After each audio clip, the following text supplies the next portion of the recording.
Hello, my name is Ahmed Al-Sulami. I would like to invite you to a workshop entitled Multiple Intelligences. Student interests are not being targeted in classrooms,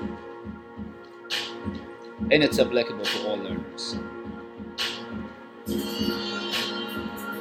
Teachers should present the materials in more than one way to reach more students' intelligences and interests.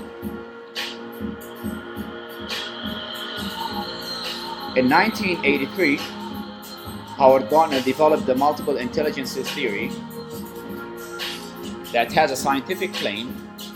We all have these intelligences. No two people have the exact same profile of intelligences. And it also has two educational claims. The first one is we should individualize teaching, learning, and assisting as much as possible.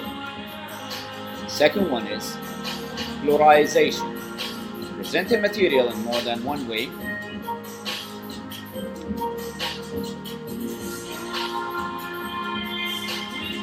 And it's going to take place on Friday, 31st of August, from 12 to 12:30, room 231.